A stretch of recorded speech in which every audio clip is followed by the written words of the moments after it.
Welcome to another episode of CPOV Autographs. I, of course, am Matt, aka Stormageddon. And in the up top, before we jump into this week's episode, I am going to once again just mention that there are no more shout outs at the top of the episode for Patreon because I have shuttered my Patreon. And I go a couple episodes back into a deep dive of why, but essentially the gist is I just felt like I wasn't fulfilling on extra content. I'm grateful for my supporters, and if they want to still continue to support like they were on Patreon, they can subscribe to my Twitch page or support me through Ko-fi, both of which are at www.djstormageddon.com, along with all the other stuff that I do. But again, thank you for those who supported me there. I did appreciate it while I had it. You literally helped keep the lights on at some point. Anyway, enough about that. On to this week's episode. I'm chatting with the incredible Sebastian Crane. Sebastian and I first met at FlameCon a few years back. He is delightful. He has a Patreon called the Hellfire Club, where he is diving into the queer, erotic, and occult. It's really awesome with monthly meetups and essays and research. It's really cool. We talk about it more in this episode. I've also just known Sebastian through the burlesque scene and through the queer space, and we've been mutual Twitter followers for ages, and so it was really awesome to get on a call with him and chat and talk about all the cool stuff he does. He does photography and is a ghost tour guide, like just one of the most interesting, cool, and incredibly handsome humans I've ever met. So enough about me gushing. Why don't we let you hear it from Sebastian himself as I chat with the incredible Sebastian Crane.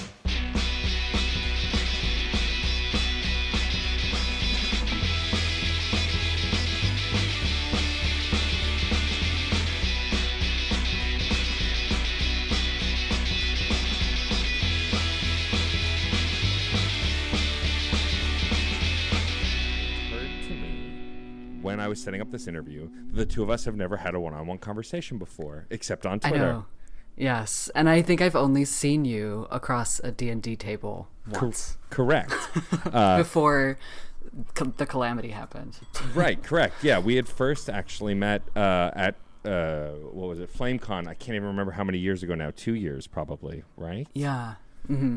And it was for mutual friend Lute Alfred Douglas's incredible campaign that was supposed to be a one-shot that ended up becoming an ongoing campaign after that, which was delightful. Those things tend to happen. They do. For my listeners just tuning in, because who knows where I'll find this in the edit, I intro as I see fit. It is my show, damn it. I'm talking to the incredible Sebastian Crane. Sebastian, thank you for joining me. Thank you for having me.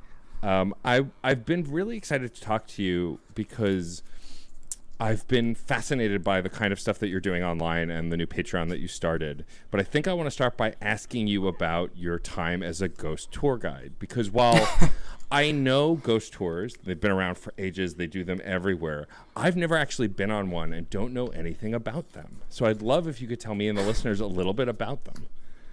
Absolutely. So by night, I'm a ghost tour guide in Salem, Massachusetts. And what a city to be a ghost tour guide in, because we are deeply, deeply haunted in every sense of the word. A typical night for me, there's 6 stops. We do the downtown loop, and there's so many more ghosts to talk about than what we cover, but my tour, I get to tailor it with the company that I work at. They're really awesome that way, so I can sort of talk about whatever interests me. I keep my tour to strictly historic ghosts that have to do with the Salem witch trials because, and that's really what people are coming here curious about. Sure. No matter their level of familiarity, everybody sort of comes here to sort of look at the historic car crash, the train wreck that you just can't seem to look away from, which is, of course, the witch hysteria of 1692. Oh, it is so... I love giving ghost tours because of the people who take them, because they're into that sort of thing. You just get cobblestones, late night. You do get your history, but also sort of peppered through with this element of the paranormal. We have so many ghost stories. We have poltergeists, like the ghost of Giles Corey, who is absolutely notorious here. He was the only person in the witch trials who was not, or the victim of the witch trials who was not hanged. He was pressed to death at this really terrible end at the hands of this terrible sheriff in town. So his ghost is apparently like wandering, that kind of thing.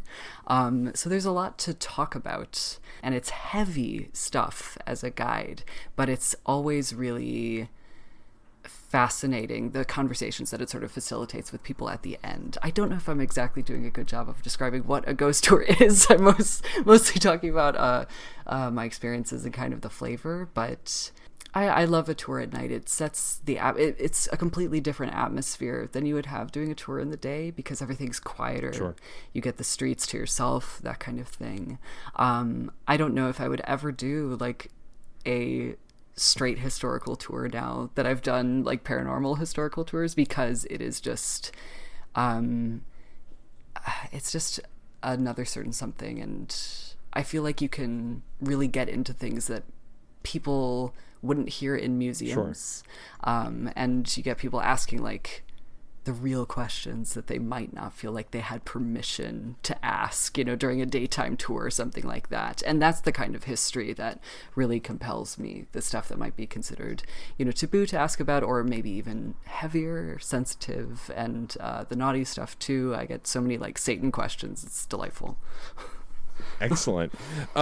When doing tours like this, so first of all, I think what I want to know is, were you always interested in this kind of history, the history of the paranormal? Is this something you like kind of grew up researching and learning about, or did you just find it in adulthood? I really fell into the ghost stuff in adulthood, but as a child I was obviously a baby queer, and I loved me some queer-coded villains. So I loved like witches and that sort of thing. Like I saw The Wizard of Oz and I immediately knew who my girl was. So it was sort of like Disney villains, and villains evolved into like being kind of fascinated by I guess like Captain Hook really is like one step away from Louis XIV if you think about it with the look. Yes, for sure. Yeah, I was very inspired by definitely like villainy, which drew me to sort of like twisted history. And of course I didn't really interrogate what I was researching as like a teen or a child, but then as I grew up, and especially getting closer to like especially the witch history here, it's taken on new meaning for me, certainly. But the paranormal, I have this is ridiculous, I am the fraidy cat in these streets. I actually, before I moved, Actually, you and I are like, I have not taken a single ghost tour in my entire life because I'm such a scaredy cat. Actually, like, ghosts terrify me. And I've become a little bit more, I don't know if I like the word desensitized, but no, and I think it's even more than a desensitization. Now I'm actively interested, especially in like why we tell ghost stories, and like, because of course ghosts tend to be vengeful, tend to have untold stories, and this especially like as a queer guy, like hearing about these people who, usually a ghost is like haunting a place for a reason. They might have been, we have a lot of like marginalized ghosts, especially in the US. It's stuff that I feel like it's sort of definitely skeletons in the closet if you're giving an American ghost tour. So I don't think I was always into ghosts, but since I sort of fell into ghosts by nature of being here in this city, and I knew a lot about witch history, and then I learned about the ghosts so I could give this tour, I've definitely like fallen in love with the paranormal, though I'm still very, very afraid of walking home at night. I kind of walk very, very fast sometimes because it's a terrifying little city when you're all alone and the crowd leaves. But yeah, definitely an interest in like gothic fiction. I love me some Crimson Peak. I love all of that, though I have to watch kind of like with a pillow over my eyes sometimes, or like with somebody who knows or has seen the film, because I am very frightened. But I love, it's inevitable that I would eventually come to ghosts and give ghost tours, I think. Well, it's funny that you mentioned being a scaredy cat, because I too am a scaredy cat. Oh my God. We have that in common as well. But I find fear my relationship with fear as an adult is different than as a kid. Like as a kid, I was a crybaby and I was terrified of everything. Like to the point where like my father took me to see Roger Rabbit in the movie theaters, and I don't know how familiar you are with Roger Rabbit, but harrowing. So at the end, when Christopher Lloyd's voice goes up and his eyes pop out as daggers, I swore off movie theaters for like 4 years as a kid. I was like, I won't go back. I'm terrified. Like, oh my God. It was Disney World's live Bug's Life experience for me. Oh no! With like that was it for me. I was carried out screaming. So you and I are part of a noble club here, which is a noble club. Oh my God! But as an adult, like I've engaged with it a little differently. Like last October, I've been streaming on Twitch, streaming games, and I started doing it a lot more over the last couple of years, especially during the pandemic. And I had a free copy of Dead Space, which was this revelatory horror game that takes place in outer space, and I've heard great things about, and I've had a copy of it for ages, but would never play it because I was terrified. Like, so terrified, like I played the original Resident Evil, which was campy as hell, and still couldn't get through it. It was so scary. But I decided to stream, like I put it to a vote to my followers, and I was like, should I stream this scary game for Spooky Month? Like, let's have fun together. And of course it won, and like it was terrifying to play, but there was something about having the chat with me and like people engaging and like talking about how much they love the game, and being with them on this journey made it less scary, but not scary. Yes. And like made me engage with it in a different way. And I get the sense with your ghost tours, it's the same thing. Like you, even as a scaredy cat, are engaging with the stories and the gothic in a different way. So you're able to sort of be brave about it because you're in control, right? Yes. You're controlling how it's going. And I think that's fascinating when we're in control of fear and we're like, I'm using it to my advantage. Now, that said, I still get scared sometimes. I still can't watch a lot of horror movies, but like I feel like it's different now as an adult because we feel like we have more control, whether we do or not. Most certainly. And before I say what I'm going to say, I have a question for you. It's very important. Are you going to play the next Resident Evil game with the very tall lady? So, as a resident member of the queer pantheon, I, of course, am a monster fucker and love, me a good monster.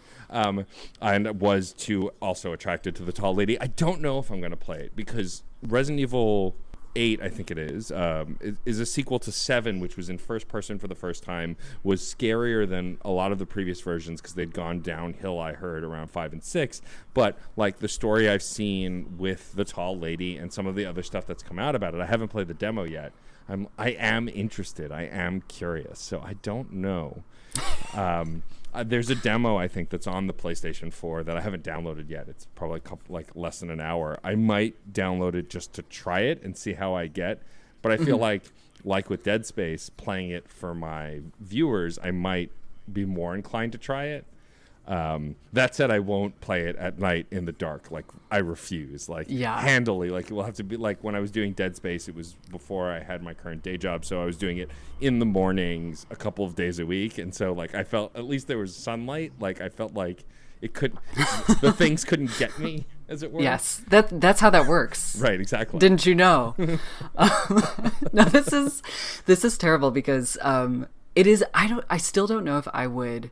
I think I might take a ghost tour, but it is definitely like I can dish it. I cannot be served it at this point, where it's different, where like they don't know I'm terrified of like the different sites we're going to, but it is a different thing, especially I think with the control thing. It's like, oh God, I don't know, everybody's gonna start psychoanalyzing me real fast, but like definitely scaring a crowd is it has its own reward to it, like telling the story and definitely like guiding people through this experience because they're very susceptible. They come there to get the spine tingles and that kind of thing. So I think that's the only reason why maybe you're helping me learn something about myself. I mean, if I've accomplished anything, I'm happy to have accomplished that. Yes, but why maybe I can engage with, and I'm glad that this was like a doorway in because I've loved sort of getting closer and closer to the horror genre too. I've felt a little bit braver too. This made me watch like what is that brilliant film? Oh, shame on me, I don't remember the director, but The Witch, A New England Folktale. Oh yes, I have heard of that. That was like that was like baby's first like real horror movie because I was like I have to watch this because I was so nerdy. But yeah, for whatever reason I fell into this. I'm glad I fell in, and I'm glad that you you had your spooky game experience too. Yeah, and I mean, I have my spouse to thank for driving me towards some horror movies more now than before too. Like, I'm a big Jordan Peele fan, so when Get Out was happening, like, I had hesitance about watching that movie, but I'm so glad I did, and I loved it. And of course, I saw Us as well, and so like, I think if it's not just jump scares, if there's suspense and there's narrative, then I can watch a horror movie. But like, my experience as a kid were with like the slasher movies and like, you know, those kinds of things that just have all the jump scares. And I don't know that I can do that. That said, I'm also endlessly fascinated with watching other gamers play horror games, because I feel like we're being scared together if I'm watching them play it versus playing it myself. Which is, I mean, I guess it's the shared experience, right? It's, you know, Absolutely. Horror isn't as scary if you're not alone. Speaking of, this is, oh God, I had a feeling that I was going to fall into talking about this with you. Okay, all this that we know about one another now. Yes. And how you kind of are on my level here. Can you believe? And I never play. I rarely play video games because I know that they will consume my life. Sure. I will love them too much, and they will consume my life. But okay, over the past few months, I have been very, very brave. Can you believe I've gotten very good at playing a killer in Dead by Daylight? Oh, I can believe that. This is, and a survivor. Nice. But I think this is. I was talking actually to Lute Alfred about this. About why I could stand to play it, and this is sort of like the shared experience thing too. Yeah. Because I started playing with a group of all like dear friends, so like I knew who the killer was, Right, and like that kind of thing. And also, I love Dead by Daylight because you can choose like which side of the extreme like power dynamic narrative you can be on. Like, do you want to be the survivor running around, or do you want to be the slasher? And like, I love that Dead by Daylight is not gendered. Like, there's different, like you can. It's like a killer isn't a gendered role. Yeah. It's like there's Huntress, and like you could also be Mike Myers, that kind of thing. But I know nothing about slasher movies. I don't know who half of these killers are, but that's the one and only solitary video game that I've played, and it's ridiculous if you know my other tastes. Yeah, I mean, it's funny. I know Dead by Daylight. There's a bunch of streamers that I'm fans of who play it, and I've not yet played it, though I do have it. But like, I was always fascinated with that game too. It just seems so interesting. And like, I'm a K-pop fan as well, and so like, they recently introduced like a K-pop theme. Oh no, killer. yeah. And so I was like, oh, I guess I'm playing Dead by Daylight now, because hello. When you do, let me know, because this is now of serious interest. Excellent. I do want to shift the conversation a little bit to your incredible Patreon, the Hellfire Club, and talk about, which I get a sense just from your Twitter, which is how we've interacted the most, your love of the queer, arcane, erotic, and occult. Yes. What led you to do this? I mean, it sounds fascinating. It's a really cool idea. And you say in the description of it that it is born out of your ghost tour life, and like this idea of engaging with a community that likes this stuff in a pandemic world, which we are currently still living in, unfortunately. Yes. So what kind of led you to this and the inspiration to start to build this kind of a Patreon? So by day, I am an artist and I make a lot of things, but I haven't really found like a niche or anything like that. But I definitely wanted to supplement tour money with something that I loved. And I didn't necessarily want it to be my art. I do just a lot of sketching. I do tons of photography. I'm just getting into voice work. I was trying to think of a way I could possibly supplement that income that I had lost, if we're getting real about this here, with something that still like fed my soul, because that was important to me. And then like I randomly said yes to giving. I hadn't given ghost tours for a long time. I said yes to, it's a really, really cool community and of scholarship called Romancing the Gothic. It's like a lecture series that's sort of on Twitter. And so I randomly gave like a Zoom lecture, and I had the time of my life, like sharing different aspects of the trials and really talking kind of even more in depth with people. And that lit me up so much. I was like, that is it. I do so much historic research and like just as a hobby. I figured like making a Patreon about specifically just stuff that like compelled and titillated me might be enjoyable for other people, and it would really just function as an excuse for me to go deeper into stuff that I love. It was something that I figured could be really sustainable and that I think other people would enjoy, and definitely like it's been very, very cool. Just the patrons that have like gravitated to it already. It's such a fun group. We had one virtual meeting already, and it was a blast. But that's sort of real talk about what led me to do the thing. And it's been really, really rewarding and super fun. That's awesome. I love that. I think it's interesting. Look, we're living through the pandemic has been hard on any level for any person. And I feel like, I mean, like I know you also tangentially through the burlesque community and through the community of live art, which is obviously suffering right now, and it's really hard.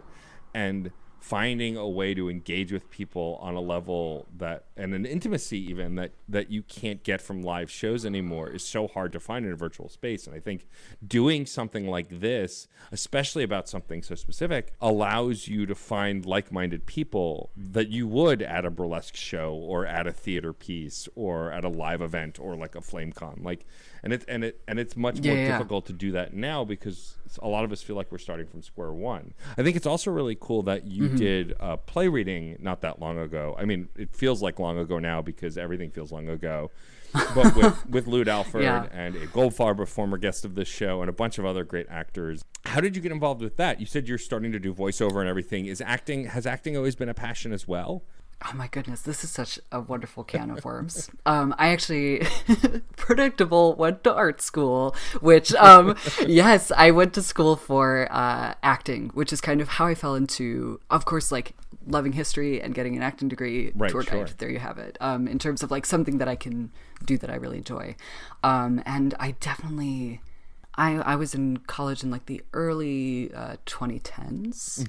And there was just no place for a trans male actor. Maybe there was, but I definitely wasn't shown the path, you know, that I could possibly take to make that sustainable. Loved performance, but didn't see it as like a career option. And I'm kind of, I don't want to say I'm glad, but there's definitely like blessings that have come with not pursuing that. I'm super fulfilled in a different way now. But performance has always been a part of my life, and certainly storytelling. And yeah, I again randomly said yes with the calamity happening to reading one of my very, very favorite plays, The Importance of Being Earnest. I think that's the one you're talking about. Yes. And oh my God, it like opened up a whole new world of possibilities to me, where like it was the first time that I performed in a space where I was celebrated as myself with my actual name, playing a character that aligned with my gender. And it was so euphoric. I immediately, so many of my dear friends have already been, oh my God, I'm thinking of Josh and Dallas, and they are phenomenal voice actors. They're some of my dear friends.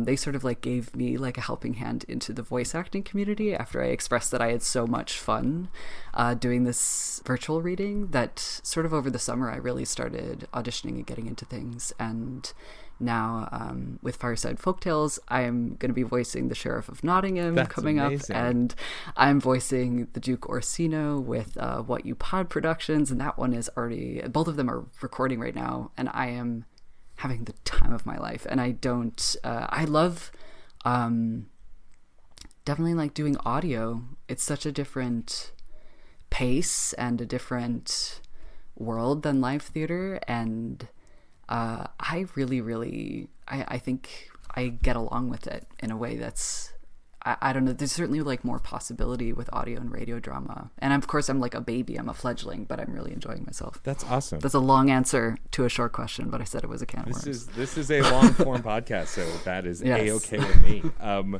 I mean, honestly, I could listen to you talk forever. You have one of the most captivating presences I've ever seen, and I think that's, shucks. It's true though. Like, so The Importance of Being Earnest was a play that I don't know that I've ever even actually gotten to see live. So when I heard that Lud Alford was doing this, I was really excited. And also, like, all of my friends were in that. You know, Victor was in it, and Jeff was in it, and Reynolds. It was a motley crew. It was just such a great crew, and I love that it was born out of Abe wanting to play the lead matron role. Has always wanted to play that role that was, you know, that wasn't his gender, and like so. Like there was gender swapping in this. There was like it was just the queerest thing I'd ever seen, and I loved it so much. It was a riot. It was so good. And also the instant, like what's really interesting to me, and because I've watched live burlesque shows and live theater over Zoom, and sometimes the chemistry isn't there and sometimes the mood isn't there. Like it's hard to feel the energy through a screen.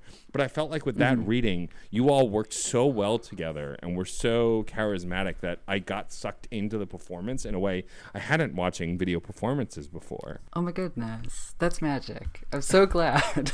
I mean, and it's also fun to see people that I know. Like I know Jeff. Jeff and I have been doing a video game podcast together for many years. We worked together in the burlesque scene. I should say I worked with someone who looks remarkably like him in the burlesque scene. Yes, of course. But also, there's a lot of doppelgangers running around, and I love right. them all. But also, like I had hung out with Luke and played D&D with him, and like I had just didn't know the capacity for the acting and for the performance until I got to see this. And also, like Jeff and I connect on a lot of different levels, but for whatever reason, our queerness never comes up. I think we're just naturally ourselves, and so to watch him flirt with Luke on screen was so fun for me because I just, it was masterfully done. And I think what I loved about watching your performance is that you were absolutely that character the entire time, and like made me believe that you were, I mean, ostensibly putting your foot in your mouth in that, as that character. And it was, you should see me in real life. But it was done really well. And I think that and so I'm very excited to hear that you're doing voice work as well, which I know Jeff has done for a long time as well, because I think that you absolutely have the voice for it. Like I said, I've been captivated with the stuff that you've put online, and that's what urged me to want to do this interview. Also because I didn't actually know that much about you because we had interacted so briefly in the internet space. And so I'm glad that you're here to do that. With the Hellfire Club, I wanted to ask, are there certain kinds of themes and topics that you're looking to talk about? Because you're acting, again, and voice acting, will you talk about occult film and occult books and stuff? Like, have you kind of decided what the syllabus is going to be like for that kind of stuff without giving up the ghost completely? It's honestly, I'm so committed to only researching things that fascinate me, and right now that looks a lot like like very, very naughty history, very, very queer history, and like diabolical history and the intersections of all of that. And actually I think it's the syllabus for what's going on in there might be best explained by talking about the name. Yes, please. Because it's very cheeky. So the Hellfire Club is a reference to the Hellfire Clubs of the 18th century. And this is one of my very favorite intersections of the erotic and the occult, excuse me. There were a ton of Hellfire Clubs popping up in and around London in the 18th century. So 18th century, for anybody out there, just think buckled shoes, powdered wigs, the whole 9 yards. And there were so many different secret societies for aristocrats especially that were cropping up around that time. And Hellfire Clubs were a very particular kind of secret society. A lot of these exclusive clubs and let's be real, specifically like the 1% elite gentlemen, they were just like 18th century jackass situations. It would be just a bunch of guys, maybe pretending to talk about work or philosophy or coming together for that reason, but then getting absolutely hammered. The Hellfire Clubs, they are secret. They are certainly awash with booze. They definitely had an erotic element to them as well. But what set them apart is there were rumors flying around town that these gentlemen who were part of Hellfire Clubs, and they were named all different sorts of things, but that's what we can categorize them as. These gentlemen were damning the Trinity. They were speaking about atheism. The rumors got wilder. They were summoning demons. They were inviting the devil to sit down to drink with them. What was actually going on in the most famous Hellfire Club, which sort of has the... It's sort of there's a misconception that there was one Hellfire Club. This is because there was one that was particularly wild, and it was these gentlemen called themselves the Friars of Wickham, and they rented out an abbey for these late night erotic parties with the guys. They would invite a ton of courtesans and sex workers from Covent Garden, and they would throw these bashes in this abbey, in the chapel of this abbey, and they would dress up like monks, and they would perform blasphemous rites, and it was just absolute edgelord madness. And of course, since they were secret societies, the only reason why we know about them is there was one man who leaked a little bit of information, enough to sort of be very petty and bring down the career of one other member, but we still don't know just about everybody. What little we know is that it was a really, really blasphemously, sacrilegiously kinky sex club that also talked about atheism too. And so this is just wild, and I sort of chose this name because I never want to take myself too seriously, certainly, and it is this moment in the Enlightenment, which is sort of the age of reason, when this, and we're talking specifically Western Europe, a Christian society is finally interrogating Christianity and parsing out what is science, what is magic, what is divinity. And then the Hellfire Club's popping up in a post-Salem witch trials world. So the Salem witch trials happening in like 1692, right?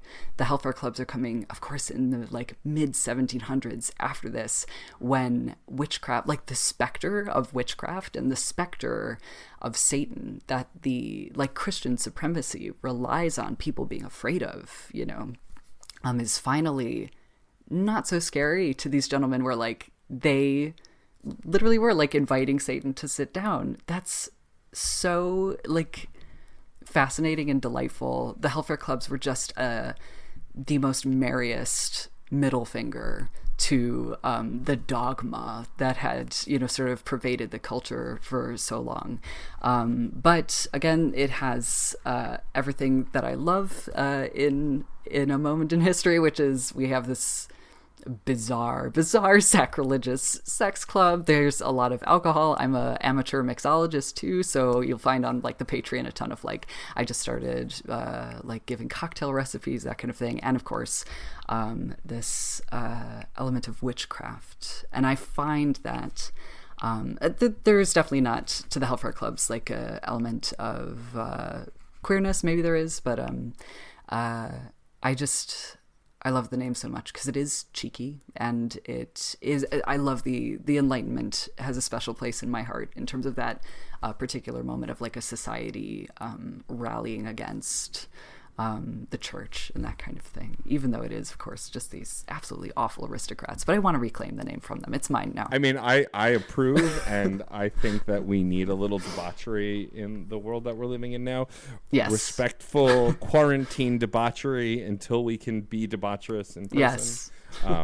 Never goes without saying, because there is no shortage of stupid people ruining it for the rest of us. But see, what I love about that also, and like to someone who doesn't follow you, they won't understand this, but I do, and I know you will. You have an aesthetic. You have an aesthetic that you put out for sure on Twitter, and this absolutely fits it. And you mentioned earlier your photography, and I want to talk a little bit about that because you post such stunning photos of yourself and these places that you visited, especially when you go to like cemeteries or on your ghost tours, when all that kind of stuff.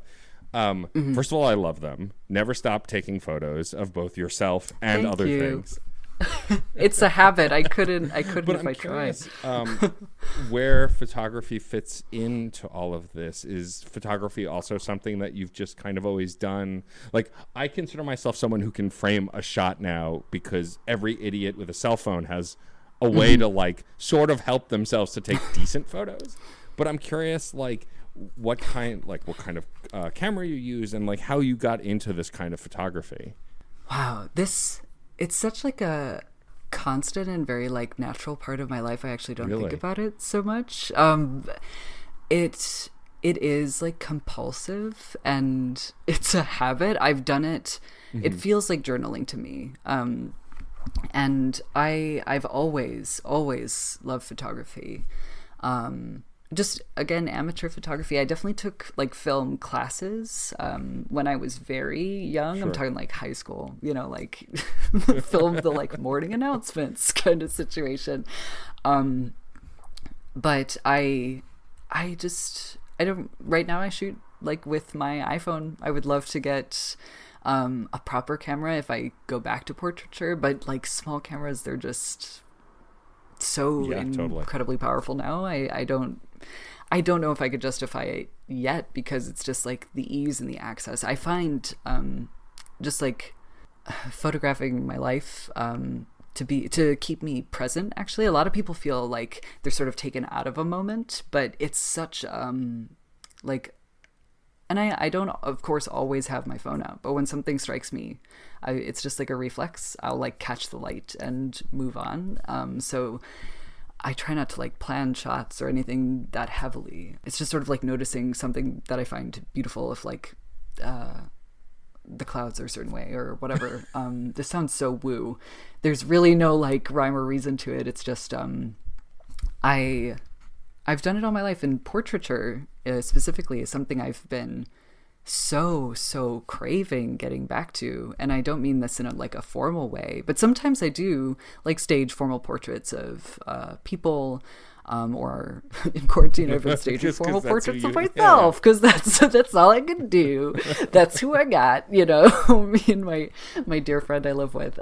But portraiture is like so almost spiritually important to me, and because especially like, oh man, photographing people and having them take a look at the photo that you took and being shocked that that's them, that they could possibly look that beautiful or that radiant, or just that somebody getting so absolutely dumbfounded by how they look in a picture that I've taken is one of the most rewarding things ever. And I'm actually hesitant to get in front of many cameras. But I hope after the pandemic, I'm going to be a little bit braver, knowing this about me as a photographer, that I will take some of my photographer friends up on taking more shots of me, because I find it super like gender affirming too. And like people who truly know me or truly see me, who can shoot me, it's been very fulfilling. But I cannot wait to get out there and do it again. Just sort of like having casual shoots with friends and that kind of thing. I certainly don't intend to ever do this in a formal capacity, because it is just a habit and it is very personal. And yeah, again, it's sort of like a diary, and I shoot with my little old iPhone. Once upon a time I had like a Canon Rebel camera, but I love that. And like, I love specifically how you said the idea of journaling, because like even things like Instagram and Twitter are often compared to be like very self-absorbed, right? Like you're taking photos of yourself and posting about yourself. Yeah, selfish. And I just, especially as someone myself who's been working on so many projects and is constantly trying to promote them and get people to listen to the things I do and see the things I do, I eventually push past this point of seeing it as selfishness, because it's survival artistically. You have to show yourself and talk about yourself in order to survive, especially in the pandemic. And what I love about your photos is, and I hope someday to have you shoot me, because I love how you see the world, and more importantly, how you see, like, for example, I take photos of myself all the time when I'm promoting stuff or posting stuff online for streaming or whatever else.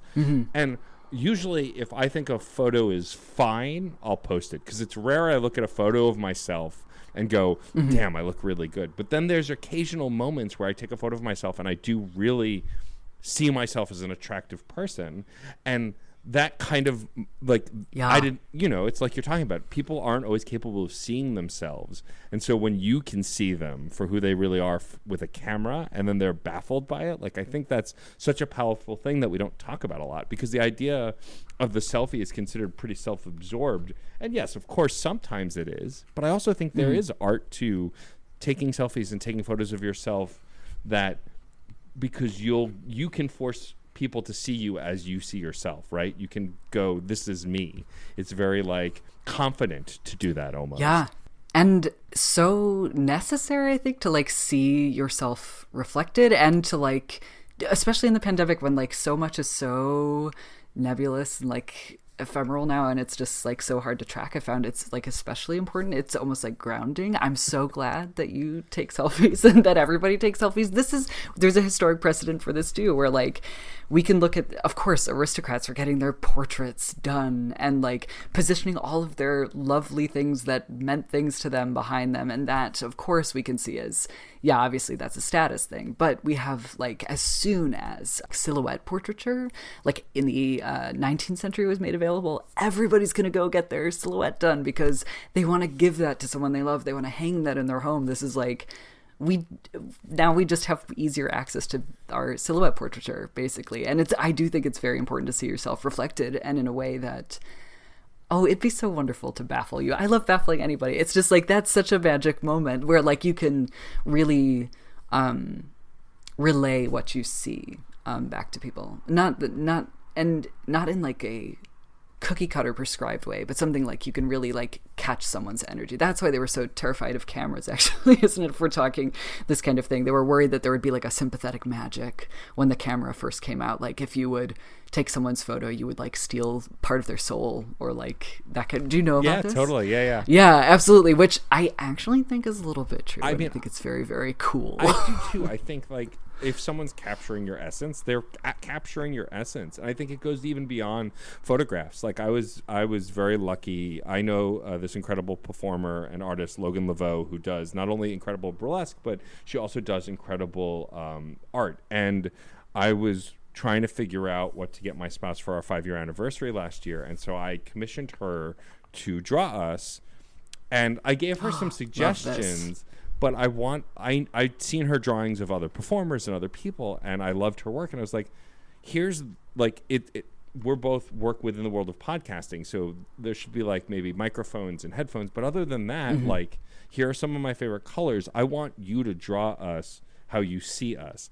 And it's such a masterful piece of art that we have hanging and that I love, because I got to see what Logan sees, because she'll see us probably even truer than we see ourselves sometimes. And I think, like, not just with photographs, but with drawn art and painted art and like personal art, I think also captures the same kind of awe. And I'm always in awe of it. Like, I've been lucky enough to have a few people do sketches of me and fan art of me, and every time it blows my mind, whether I've commissioned it or someone does a doodle. Like, I treasure doodles as much as I treasure commissioned art, but like, it's fascinating to me to see how people who can draw and paint capture that kind of essence in a similar way. And it always baffles me. Yeah, that is so fantastic. And so I'm curious, like, when you're sketching, like, I know for a fact, like, Abe Goldfarb's user picture on Twitter is one of your glorious sketches, which I love. I'm so honored. Yeah. When you're sketching people, do you find it's the same kind of skill set as photography, or is it completely different? Oh my God, I'm gonna confess something to you. I love drawing portraits, but I just can't. I take so few portrait commissions because for me, the ease of catching someone with a camera, this is just the tool or something. I can do that in my sleep. I could almost shoot someone blindfolded and get them.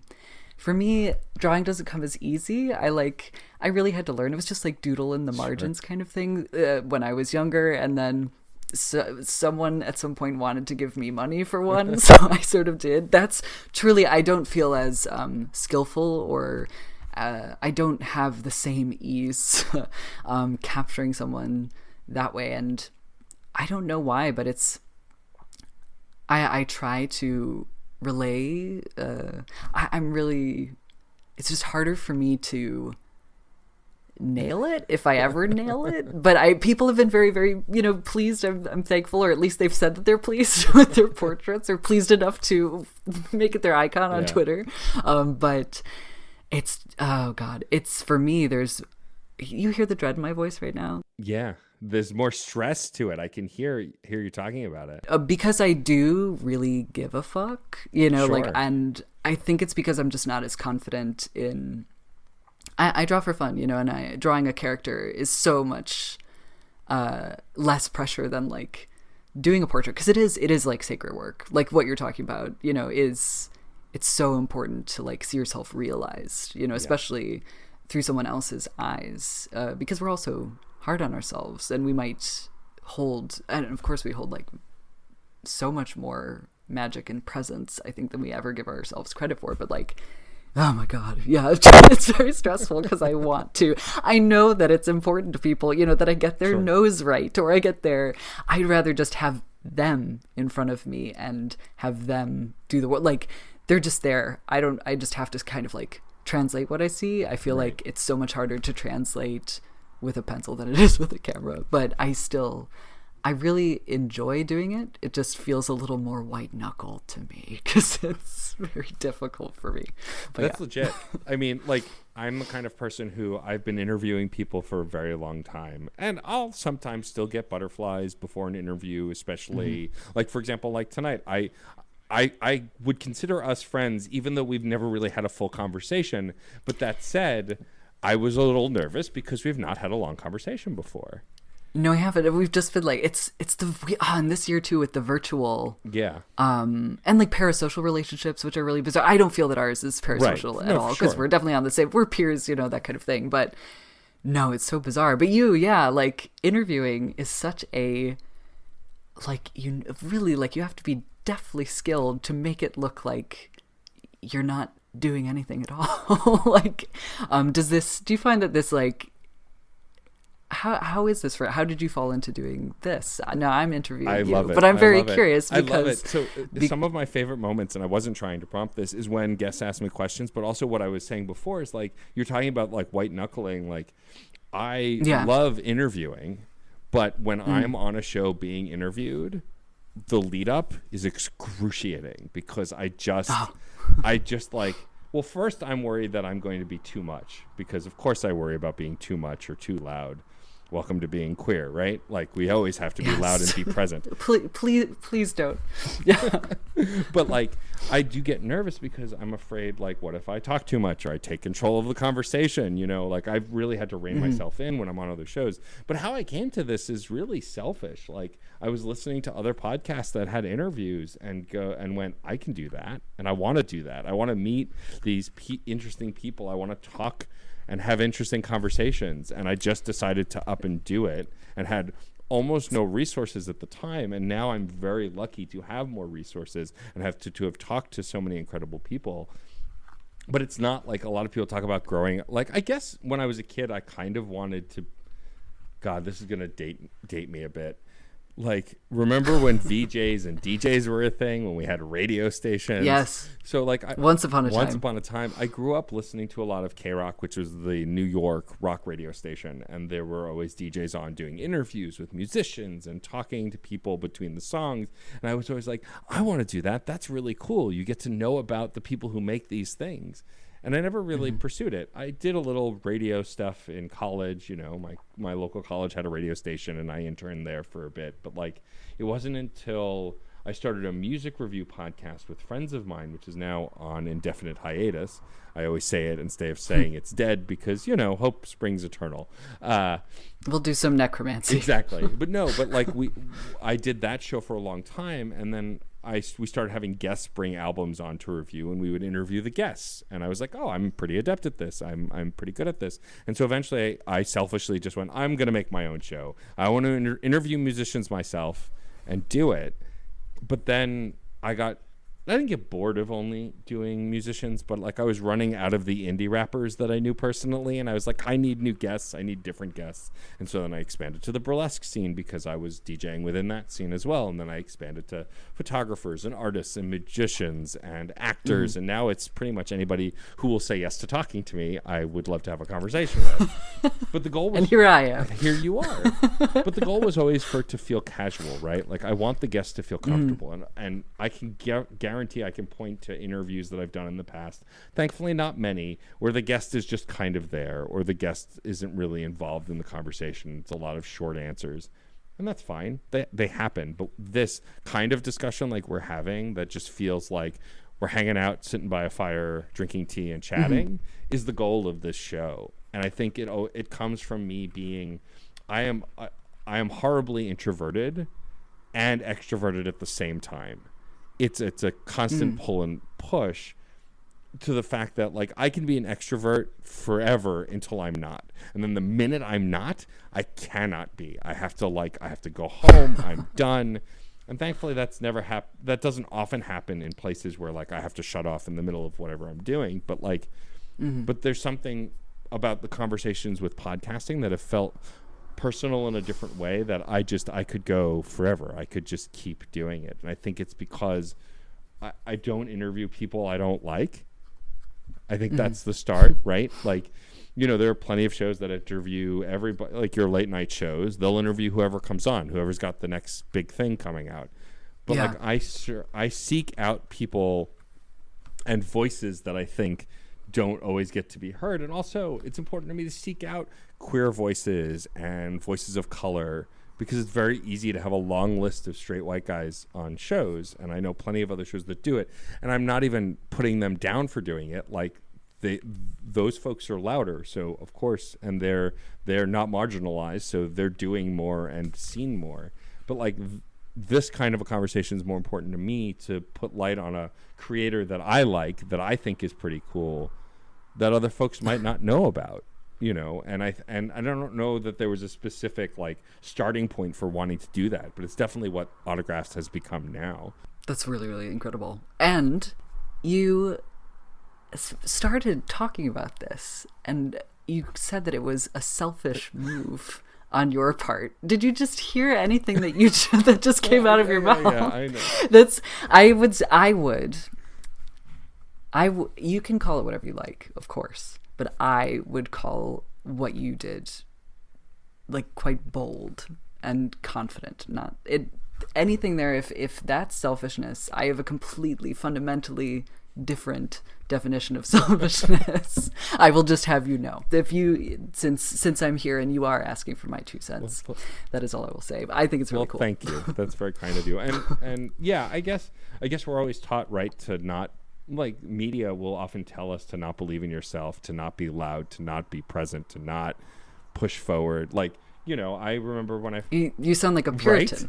Right? Like, you know, I remember, I can't remember who it was, but I had some follower on Twitter who was like, you post too much, or you post your stuff too much. And I'm like, well, then I guess don't follow me. Like, this is my house. Right, exactly. It's astonishing. I'm sure you have no experience with this as a queer person on the internet, but people coming to your house to tell you that you're wrong about whatever you're doing. Oh, yes. I wouldn't know anything about that. All. You're right. And so that's why I think that, like, well, thank you. First of all, just thank you.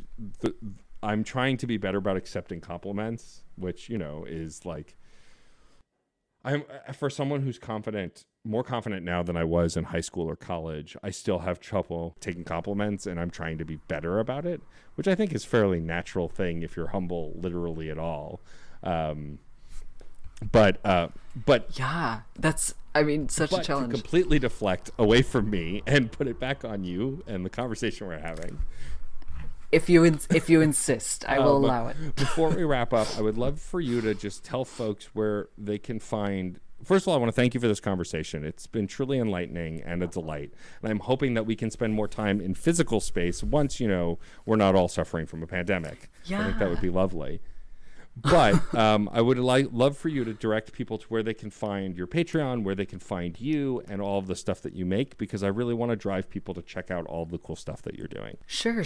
So on I'm only on 2 platforms. I'm on Instagram and Twitter at Mr_S_Crane. So that's Mr. S. Crane.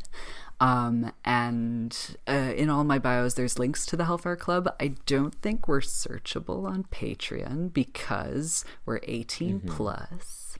But if you just type www.patreon.com/the Hellfire Club, it should come up for you. And let's see. Yeah, on Instagram and Twitter, it's just more of my personal stuff. I definitely talk history a little bit, but there's a lot of photography. There's a lot of nonsense. There's a lot of... just like, well, you'll see. But the Hellfire Club, just very quickly, yeah, it's all like queer, arcane, erotic, and occult history. We just did, or I just posted about like a Dionysian festival that's sort of we'll see if you No, I'm not. No, I'm gonna go for it. Yeah, absolutely. We talk about like my latest posts. They talk about like there's these bizarre charms in ancient Rome that are like little flying phalluses that actually people wore to ward off the plague. God. So that is the latest post you can find. But yeah, and Patreon, if you don't know, is a subscription service sort of. So you can sign up to make a payment monthly to stay on the page and view the content. There's a $2 tier. That's the lowest tier that I offer. You can get weekly history every Friday. It's like a 500-word something to read over breakfast. Again, it'll be something witchy, something to do with historic sex, or something to do with a queer figure in history. And at the $2 tier too, you get invited to our virtual Hellfire Club meetings, which we meet every month or so. We had our first in February. It was a salon, so we had the violinist Lulu Black and the author Leanna Renee Heber, and we were chatting. And in May, it's going to be a book club. And then there's, just very briefly, $5 and $10 tiers offered too for extra content that will give you access to like long form essays where I really sink my teeth into material with like analysis of some like different factors of like gender and class, and I just kind of get to dive a little bit deeper. You get access to my reading lists if you're a bookworm, and other content. I'm definitely doing some personal photography that relates to things that inspire me, that I get that I sort of stumble upon in my research, and cocktail recipes too, if you're into that sort of thing. But yeah, that'll be the Hellfire Club on Patreon, and Mr_S_Crane wherever else I am. Amazing. Well, thank you again, Sebastian, for taking the time. This was delightful. The last thing I'll have you do is we have a saying on the show. It's born out of the music show that we were just talking about. And the saying is, music is life and life is good. It's this idea that as long as you're creating, even when life is hard or tough or difficult or really has you down or really bad in any way, if you are fulfilling yourself by creating, life is going to be okay. So if you will say, music is life and life is good, we will close out the show. Excellent. Music is life and life is good. That's it for this episode of CPOV Autographs. Our theme music is by Michael Kill. Our logo was designed by Case Aiken and Joey Amons. If you liked the show, please rate and review wherever you get your podcasts. It's a great way to help us reach more listeners. Questions, comments, or guest recommendations? Email mr.nat.storm@gmail.com or hit us up on Twitter at CPOV Autographs. Thank you so much for listening. Hey there, Screen Beans. Have you heard about Screen Snark? Rachel, this is an ad break. They aren't screen beans until they listen to the show. Fine. Potential Screen Beans. You like movies and TV shows, right? I mean, who doesn't? Screen Snark is a casual conversation about the movies and television shows that are shaping us as we live our everyday lives. That's right, Matt. We have a chat with at least one incredible guest every episode, hailing from all walks. We've interviewed chefs, writers, costumers, musicians, yoga teachers, comedians, burlesque dancers, folks in the film and TV industry, and more. We'd be delighted for you to join us every other Monday on the Certain POV Podcast Network. Or wherever you get your podcasts, fresh and tasty off the presses. What? That's not... Can I call them Screen Beans now? Fine. Screen Beans! So tune in and we'll see you at the movies or on a couch somewhere. 'Cause you're all Screen Beans now. She will be mine. Aurora. CPOV. CertainPOV.com.